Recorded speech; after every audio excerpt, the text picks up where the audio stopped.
In 2008, California voters banned battery cages for laying hens. In 2009, Michigan also did the same. All of Walmart and Costco's private brand eggs are now cage-free. Food manufacturers like Sara Lee, Kraft, and Otis Spunkmeyer are phasing cage-free eggs into their supply chains. Dozens of major restaurant chains use cage-free eggs. And Hellmann's Mayonnaise is converting all 350 million eggs it uses to 100% cage-free. It's cruel and inhumane to confine these animals so severely, and we can do better. There are alternatives to this for consumers, and there's no reason for these confinement practices to exist today.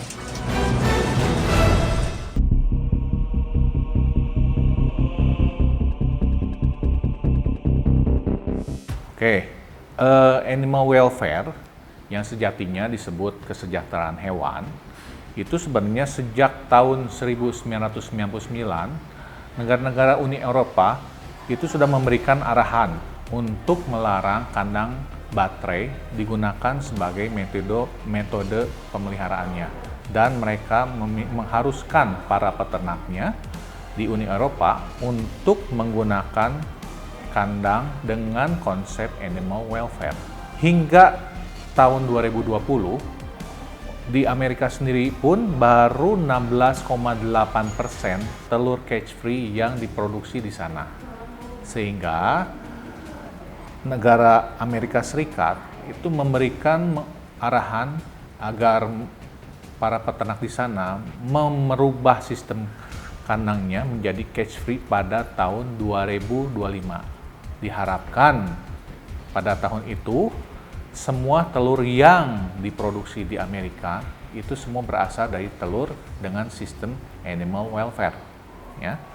Nah, di negara Eropa sendiri yang saya tahu, Prancis terutama, mereka mengharuskan telur-telur di sana dikonsumsi oleh warga Prancis itu telur cage free full 100% pada tahun depan, yaitu 2022. Nah, untuk di Indonesia sendiri, di negara kita sendiri 2025 mungkin akan diterapkan karena banyak juga perusahaan-perusahaan multinasional yang melakukan usahanya di sini. Contoh seperti Nestle, McDonald, perusahaan-perusahaan F&B seperti Subway, Kentucky, KFC, atau bahkan Burger King sendiri pun sebenarnya mereka dari prinsipalnya di luar negeri, mereka tuh juga sudah akan menerapkan komitmen mereka untuk menggunakan barang-barang produk berbasis animal welfare. Jadi bukan terbatas hanya telurnya saja, tapi daging dan sebagainya.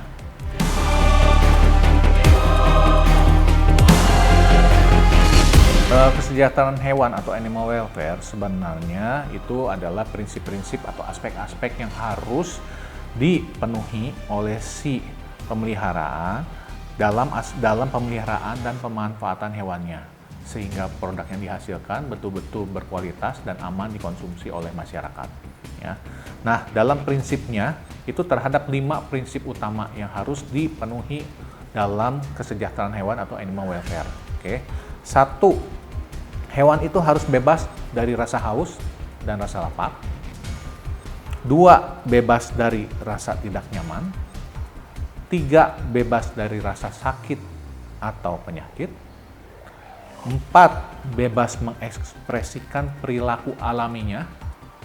Dan yang terakhir adalah bebas dari rasa takut.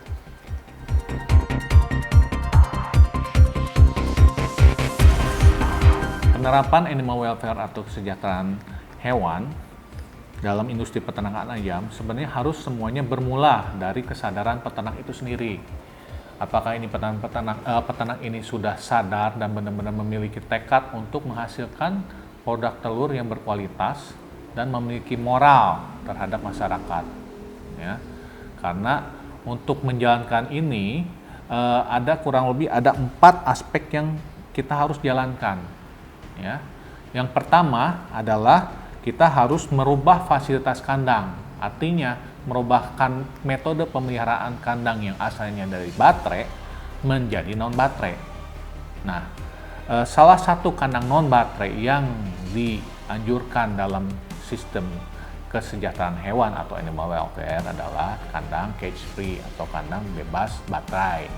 Itu ada beberapa persyaratan yang harus diperhatikan agar mengikuti konsep dari animal welfare itu sendiri.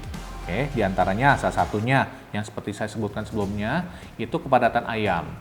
Untuk kepadatan ayam itu disarankan 1 meter persegi itu untuk 7 ekor ayam. Ya. Nah, bukan hanya area kandangnya kepadatan saja yang harus diperhatikan, tapi juga sistem pencahayaan pun harus diperhatikan. Cukup mendapatkan sinar matahari yang cukup. Dengan minimum itu pencahayaan intensitas cahayanya 20 lux, 20 sampai 40 lux. Ya. Sirkulasi udaranya pun harus lancar, harus memadai, dan amonia levelnya harus ditekan maksimal 25 ppm. Ya. Nah, untuk kandang cage free pun dia harus disediakan yang namanya area untuk scratching area kalau dalam bahasa Inggris. Kalau dalam bahasa Indonesianya itu terminologinya apa, kita harus menyiapkan area untuk mandi. Nah, itu kurang lebih 15% dari total ruang yang disiapkan atau 15% dari luas kandang ayam tersebut. Dan sangkarnya pun harus dipersiapkan, memadai. Kalau kandang individu itu satu kandang untuk 5 ekor, untuk kandang koloni yang besar itu satu kandang koloni itu harus cukup untuk 120 ekor per meter persegi. Ya. Jangan lupa tempat bertengnya pun harus disiapkan. Kurang lebih aturannya 15 sampai 18 cm per ayam. Ya. Nah, itu kita bicara tentang fasilitas kandang. Nah, untuk kedua, untuk manajemen pakannya. Karena kandang ayam dengan sistem animal welfare ini lebih banyak bergerak, jadi dibutuhkan pakan dengan kebutuhan pakan dengan kalori dan protein yang lebih tinggi. Kurang lebih 10-15% dari ayam pada umumnya dengan sistem kandang baterai. Ya. Nah, untuk yang ketiga, peternak pun harus mengupgrade manajemen pemeliharaannya, karena kandang baterai dengan kandang non baterai itu berbeda sekali. Dibutuhkan betul-betul skill yang lebih intens terhadap perhatiannya terhadap ayam.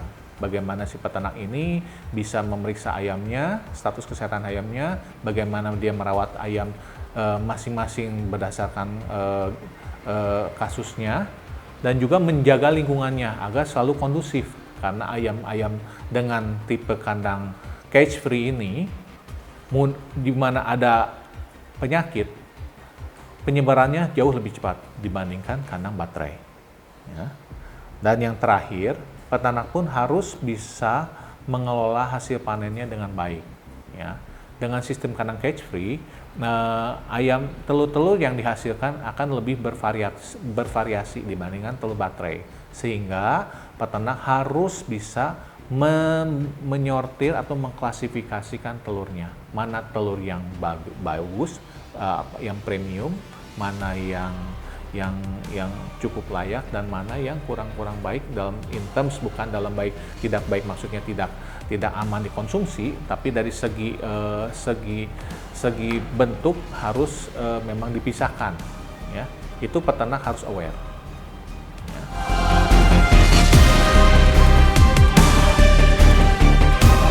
Kita di IPSS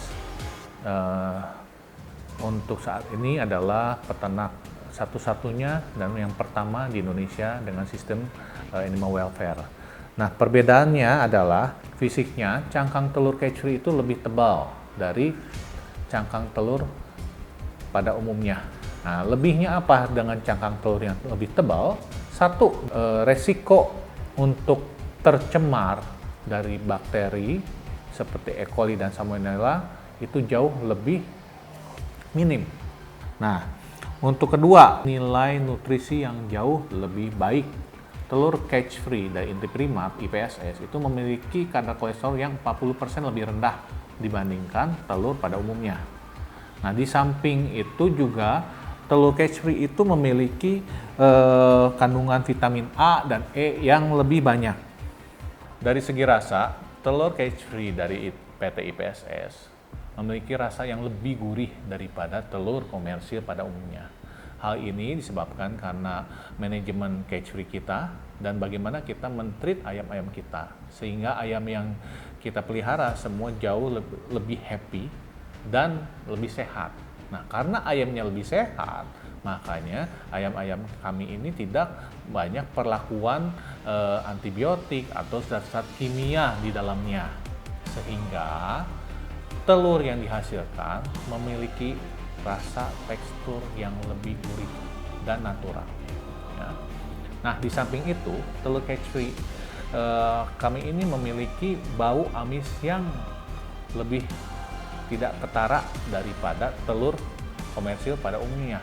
Kenapa? Karena dalam manajemen pakannya pun kita memberikan pakan dengan bahan-bahan berbasis tumbuh-tumbuhan atau menggunakan protein nabati, sehingga sumber-sumber amis yang dari protein hewani itu tidak ada terdapat pada telur kita.